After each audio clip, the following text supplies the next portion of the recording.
warahmatullahi wabarakatuh. Alhamdulillahirrahmanirrahim. Gimana kabarnya anak-anak semuanya? Sehat? Semoga tetap sehat selalu ya.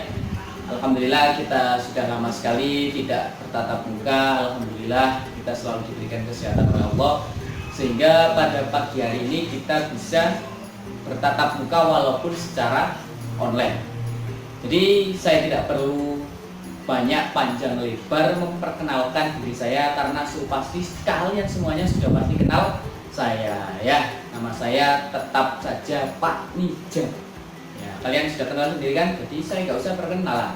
Oke, jadi pada pagi hari ini kita akan belajar terkait dengan PPKN atau pendidikan keluarga negaraan. Jadi sebelum kita melakukan pembelajaran PKN pada pagi hari ini, kita akan berdoa terlebih dahulu. Kenapa kok harus berdoa, Pak?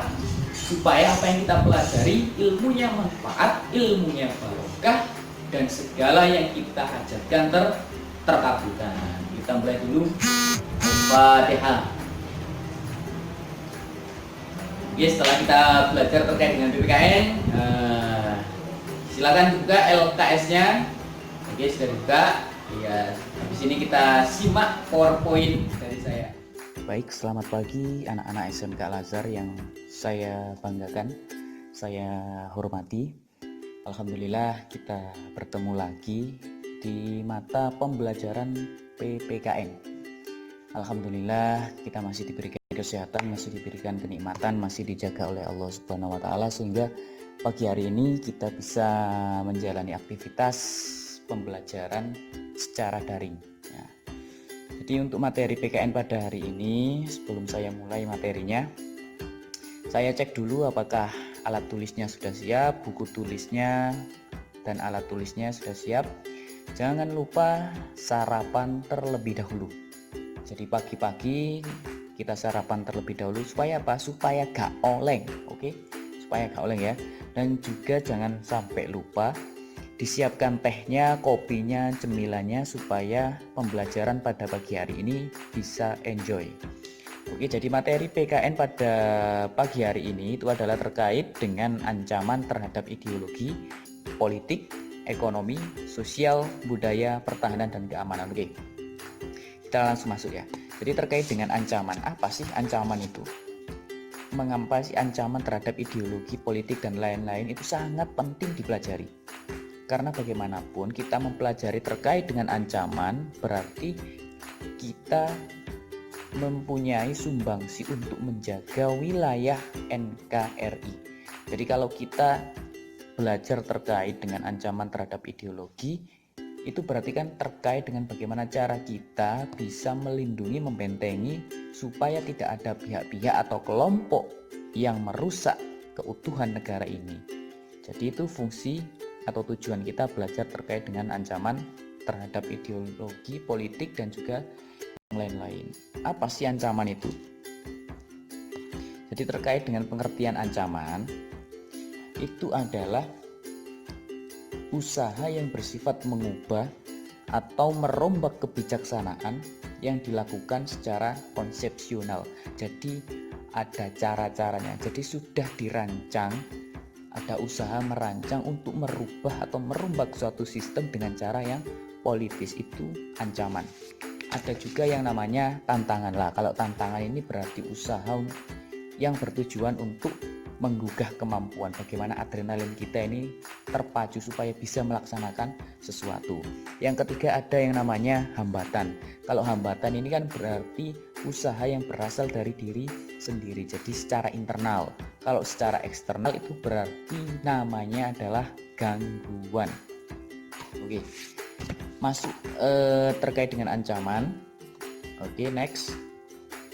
Jadi terkait dengan ancaman, pengertiannya sudah. Jadi pengertiannya adalah bentuk usaha yang memiliki sifat dan tujuan untuk mengubah atau mengganti dan merombak berbagai kebijakan yang dilakukan secara konseptual ya.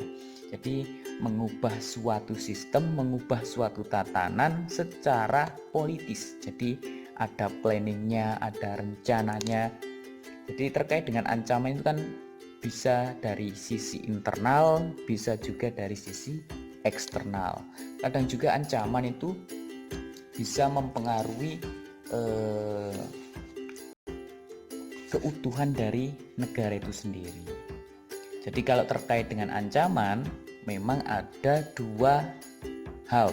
Ada ancaman secara militer, ada ancaman secara non-militer. Kalau ancaman secara militer berarti ancaman tersebut digunakan dengan menggunakan senjata. Jadi kalau ancaman secara militer berarti perubahan merombak suatu sistem itu dengan menggunakan jalan kekerasan, menggunakan jalan perang, menggunakan senjata. Yang kedua, ada ancaman secara non-militer.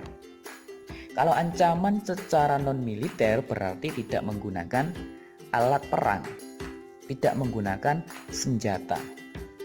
Apa saja?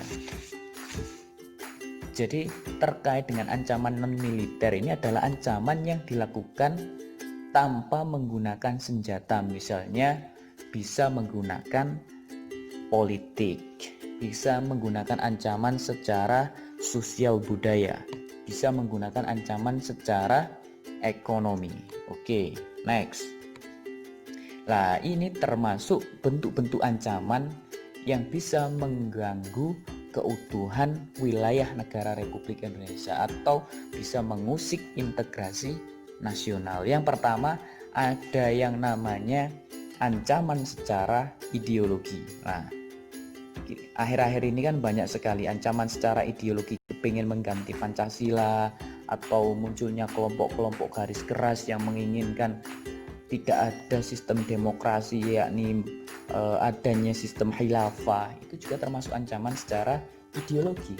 Ancaman di bidang ideologi itu merupakan ancaman yang dinilai memiliki kemampuan yang dapat membahayakan pola pikir dari masyarakat sehingga dapat mengancam dasar falsafah negara. Akhir-akhir ini kita banyak diberikan pertanyaan-pertanyaan yang membuat diri kita itu semakin goblok. Ya, misalnya apa? Kelompok garis keras, misalnya HTI, itu menyerang pola pikir kita dengan pertanyaan yang tidak seimbang. Misalnya, pertanyaan lebih bagus mana, Al-Quran atau Pancasila? Ya, orang awam jelas menganggap bahwa yang paling sempurna adalah Al-Quran. Kemudian diberikan pertanyaan lagi, lebih baik mana, Rasulullah atau Jokowi? Ya, banyak orang yang menjawab secara spontan adalah ya lebih baik Rasulullah, padahal itu adalah pertanyaan yang goblok. Karena apa? Tidak seimbang pertanyaannya. Jadi kalau misalnya terkait dengan Al-Quran, ya bisa sepadankan dengan Taurat, Injil dan lain-lain dong. Nah, itu terkait dengan ancaman secara ideologi. Yang kedua, ada ancaman secara politik. Oke, jadi kalau ancaman secara politik itu adalah tindakan usaha yang datang baik dari dalam negeri maupun dari luar negeri. Jadi politik ini bisa sifatnya internal dari dalam negeri sendiri, ada yang sifatnya eksternal dari luar negeri. Jadi politik ini jauh lebih berbahaya karena memang politik ini bisa berubah-ubah alurnya ya. Jadi kadang diam-diam tapi menghanyutkan. Nah itu ya, ini politik. Jadi banyak sekarang kepentingan-kepentingan, misalnya atas nama agama lah, atas nama sosial lah, atas nama kemanusiaan lah, padahal intinya adalah politik. Jadi mengatasnamakan sesuatu untuk mencapai keinginan pribadi atau kelompok. Yang kedua. Yang ketiga, ada ancaman di bidang ekonomi. Nah, ada ancaman di bidang ekonomi. Jadi ancaman di bidang ekonomi itu adalah bagaimana negara itu tidak dapat berdiri sendiri. Jadi kita sebagai bangsa Indonesia itu kan ada beberapa negara yang saling membutuhkan atau simbiosis mutualisme. Bagaimana negara satu membutuhkan negara yang lain, kebutuhan negara yang satu membutuhkan kebutuhan yang lain. Jadi antara negara satu dengan negara yang lain itu pasti membutuhkan hasil dari negara tersebut.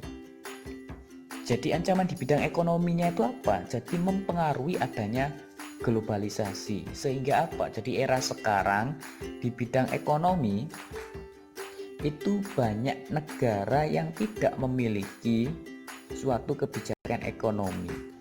Jadi banyak sekali negara-negara yang mempengaruhi ekonomi negara lain. Sehingga apa?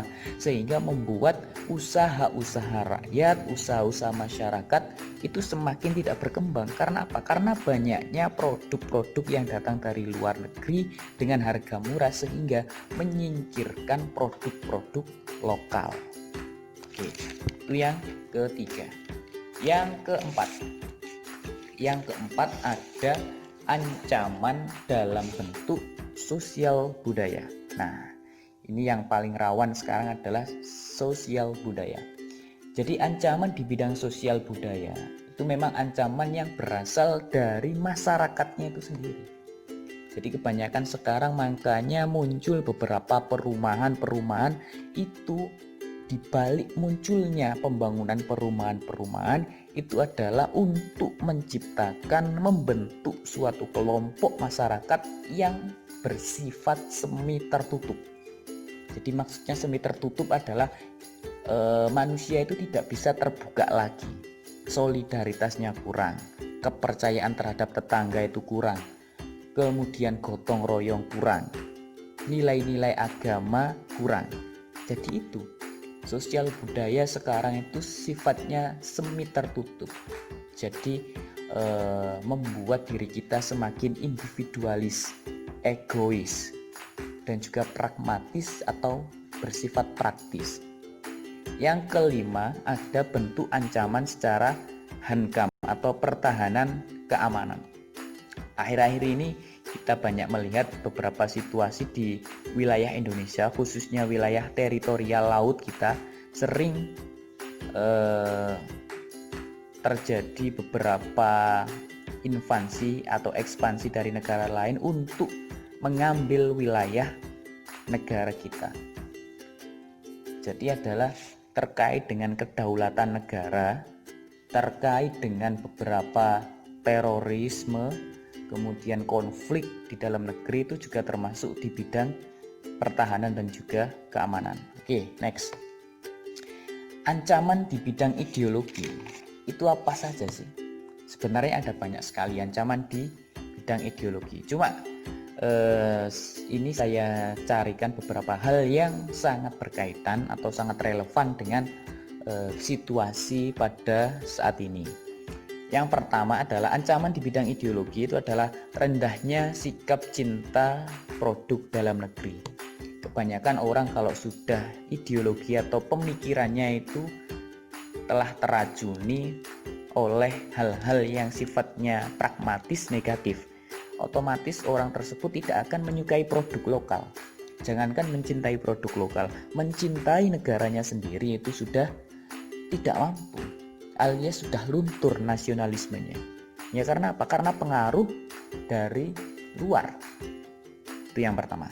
Yang kedua, adanya berbagai aliran sesat di tengah masyarakat. Apa yang disebut aliran sesat? Aliran sesat ini tujuannya satu, egoisme. Tujuannya apa? Untuk menguasai masyarakat. Misalnya muncul beberapa kelompok-kelompok ekstremisme yang akhirnya dibubarkan oleh pemerintah. Apa contohnya? HTI atau Hizbut Tahrir Indonesia. Karena apa? Karena memang asas yang dipakai oleh HTI itu adalah asas khilafah.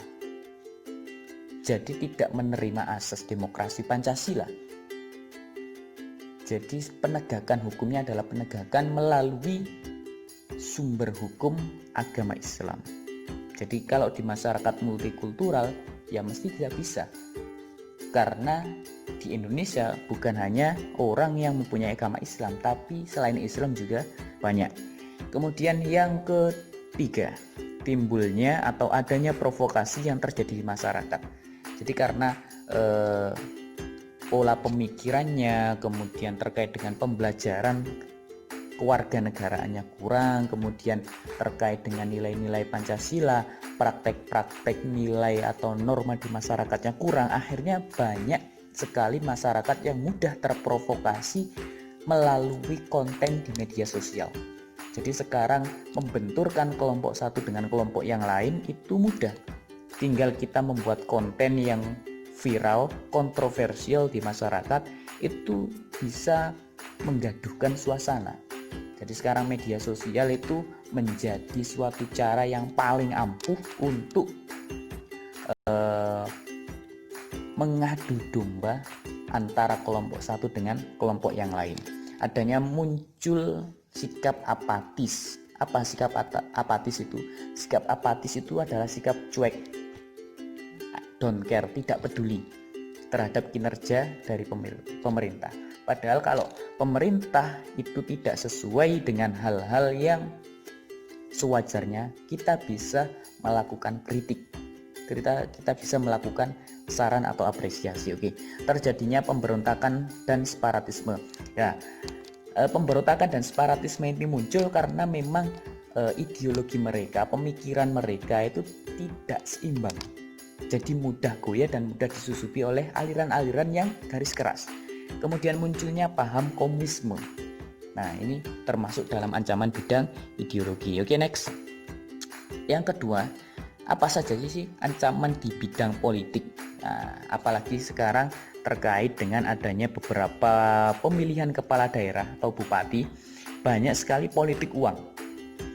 Jadi hak-hak pilih yang semestinya dilaksanakan secara demokratis teracuni karena adanya politik uang. Jadi orang itu hak pilihnya dibeli.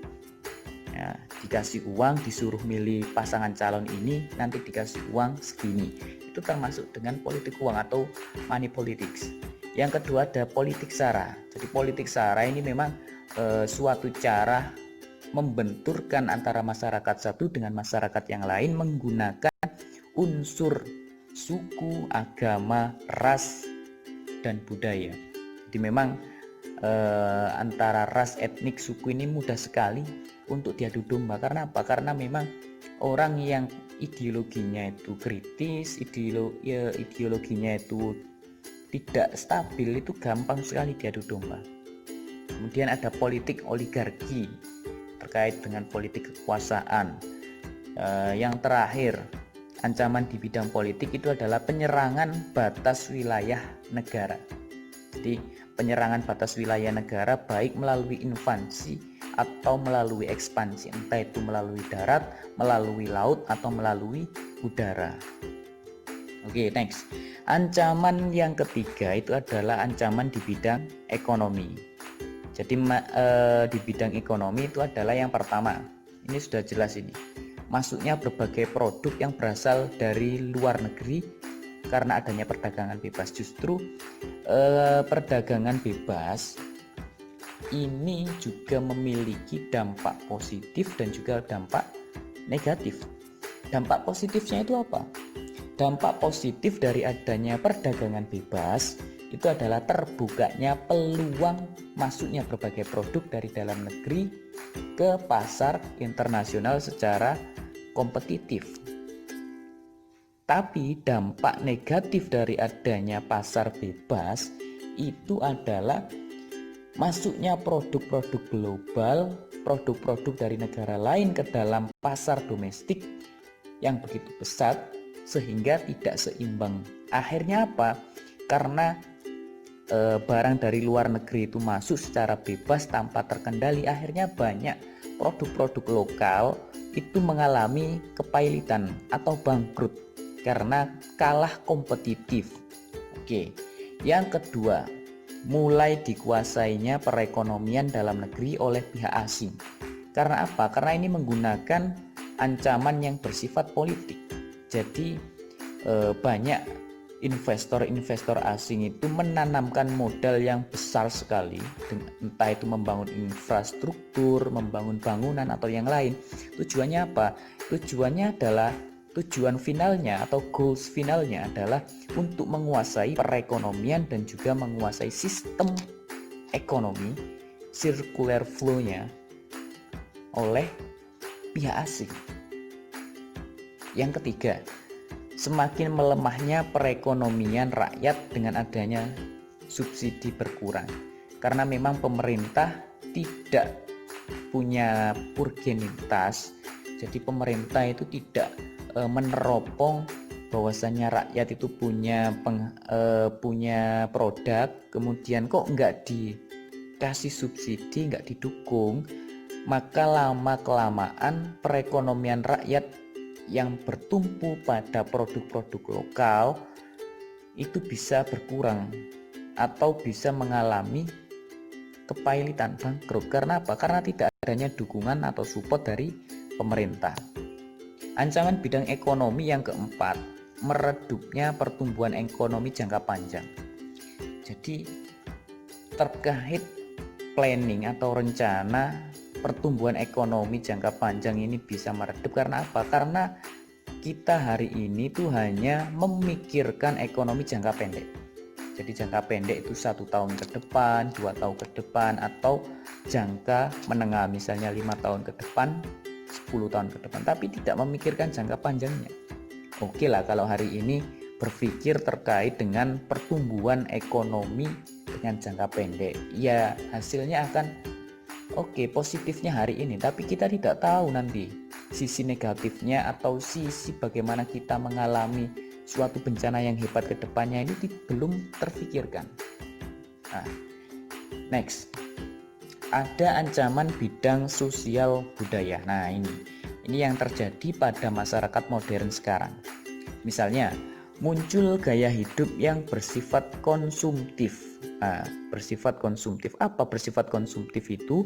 Berarti masyarakat yang bersifat konsumtif itu adalah masyarakat yang hanya membeli saja, tidak mau memproduksi.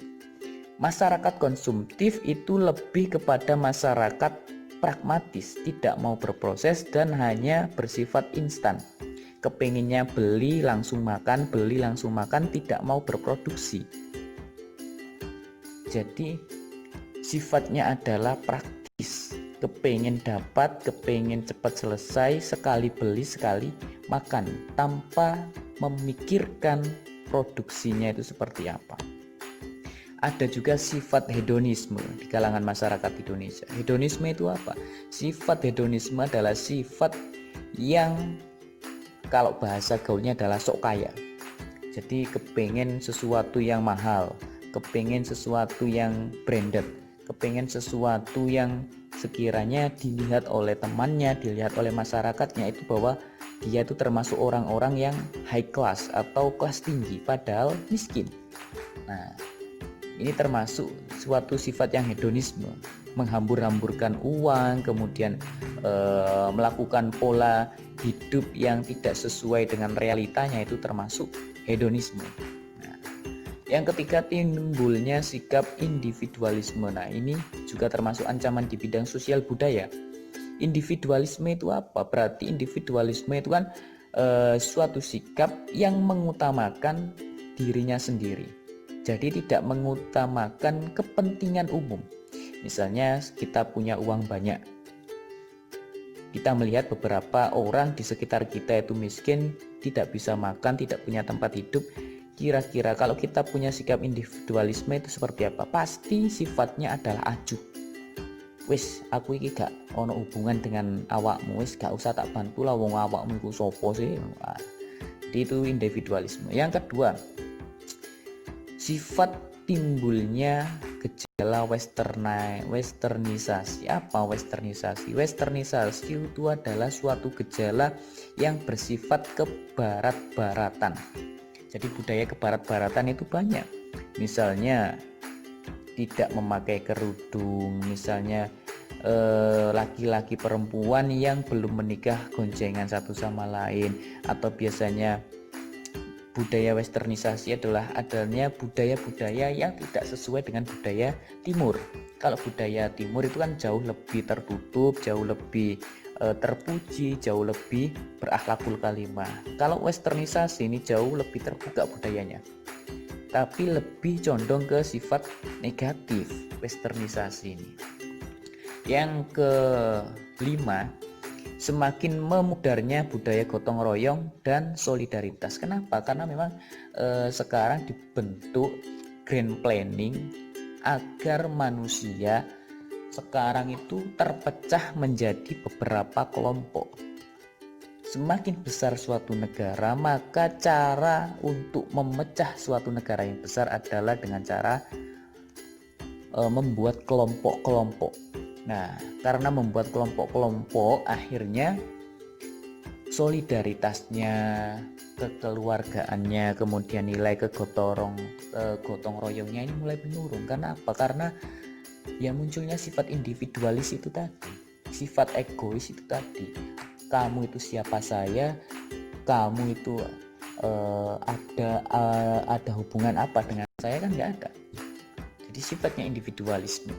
Jadi yang penting saya makan, yang penting saya happy, yang penting saya punya banyak uang. Kamu bukan siapa-siapa saya. Oh, so what, I don't care about you. Oke, kemudian yang terakhir adalah lunturnya nilai keagamaan di masyarakat lainnya, yang paling menjadi fokus utama di ancaman sosial budaya. Karena apa? Mulai sekarang nilai keagamaan di masyarakat itu kurang. Banyak sekali contohnya. Misalnya saja murid zaman sekarang itu terkait dengan adab, perilaku, sopan santunnya, akhlaknya itu menurun drastis. Sekarang sama gurunya itu sudah tidak sopan, gak boso. Di depan gurunya berjalan seenaknya, tidak punya adab asor. Mestinya kan seorang siswa itu harus punya adab yang bagus kepada gurunya. Supaya apa? Supaya ilmunya itu bermanfaat dan barokah.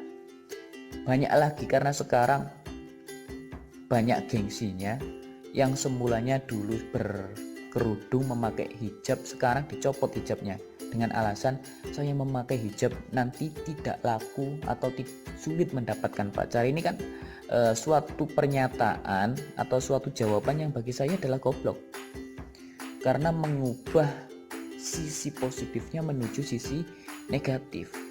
Nah, ini yang menjadi fokus utama kita adalah lunturnya nilai keagamaan di masyarakat. Lah, tujuan belajar dari PPKN ini sendiri adalah supaya bisa lebih mendisiplinkan, bisa lebih bertanggung jawab terhadap beberapa nilai-nilai yang ada di masyarakat. Oke, next. Yang terakhir ada ancaman di bidang pertahanan dan juga keamanan. Jadi banyak sekali sesuai dengan berjalannya waktu proses dari penegakan pertahanan dan juga keamanan dari negara Indonesia tidak semudah membalikan telapak tangan, tidak. Jadi penegakan budaya, penegakan hukum, penegakan disiplin di Indonesia sekarang itu sulit. Kenapa kok sulit? Karena memang sekarang yang berbicara adalah uang. Jadi kalau kamu kepingin lepas dari hukuman, lepas dari sanksi, tinggal transaksi menggunakan uang. Makanya sekarang keadilan itu mudah sekali didapatkan kalau kita punya uang. Makanya sekarang kalau orang yang tidak kuat imannya dan tidak kuat komitmennya, bisa jadi melalui transaksi uang keadilan itu bisa dibeli. Munculnya terorisme dan konflik SARA ini juga termasuk ancaman di bidang pertahanan dan juga keamanan. Jadi yang mengusik pertahanan dan keamanan kedaulatan negara Indonesia itu adalah munculnya beberapa terorisme. Konflik SARA ini juga termasuk faktor-faktor yang bisa mempengaruhi disintegrasi Indonesia. Jadi perpecahan wilayah di Indonesia bisa diakibatkan dari dua hal ini. Apa? Terorisme, dua, konflik SARA. Yang ketiga adalah ekspansi ke wilayah teritorial Indonesia. Jadi banyak negara asing yang masuk ke wilayah Indonesia tanpa izin, atau kalau bahasa kasarnya adalah sering nyerobot pagar orang lainnya. Jadi karena Indonesia itu termasuk wilayah yang mempunyai sumber daya alam yang sangat luar biasa banyaknya, makanya banyak negara asing masuk ke Indonesia untuk apa? Untuk menguasai sumber daya alam tersebut atau untuk mendapatkan lebih banyak sumber daya alam dari negara Indonesia. Contohnya apa? Contohnya kalau di laut ikan, kalau di darat ada beberapa tambang emas, tambang perak, tambang mineral yang dikuasai kebanyakan oleh negara asing, karena kita sebagai negara banyak dipermainkan secara politis.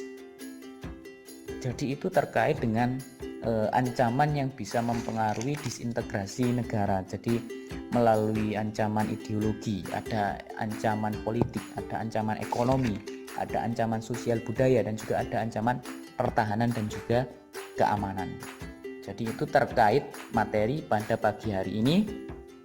Saya mengucapkan matur sembah nuwun atas kalian semua yang sudah sabar menyimak apa yang sudah saya jelaskan. Jadi kenapa saya menggunakan metode pembelajaran melalui YouTube? Karena apa? Karena kalau saya mengasihkan materi tanpa penjelaskan, pasti sampean itu mengalami kebingungan dan juga kegalauan. Ini maksudnya gimana? Ini maksudnya seperti apa? Pasti bingung. Nah, adanya media pembelajaran seperti ini supaya sampean selain belajar individu di rumah, membuka LKS secara mandiri di rumah, juga ada penjelasan pendampingan dari guru terkait lah. Jadi oke, itu saja terkait materi kita pada pagi hari ini. Saya doakan ilmunya selalu bermanfaat, saya doakan ilmunya barokah. Jadi dijaga kesehatannya di rumah, tetap mematuhi protokol kesehatan COVID. Jangan lupa tetap menjaga kesehatan dengan pola hidup sehat.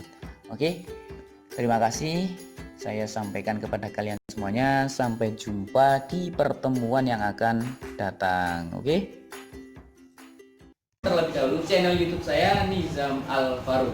Jangan lupa kasih like dan kasih komen. Pagi hari ini kita sudah melaksanakan pembelajaran daring mata pelajaran PPKN. Semoga yang kita pelajari pada pagi hari ini ilmunya bermanfaat, ilmunya barokah, dan juga menjadi tabungan wawasan ilmu pengetahuan di masa depan. Oke, saya mengucapkan terima kasih banyak bagi yang sudah mengikuti pembelajaran daring pada pagi hari ini. Kita ketemu kembali di minggu depan. Oke, tetap jaga kesehatan, tetap jaga stamina.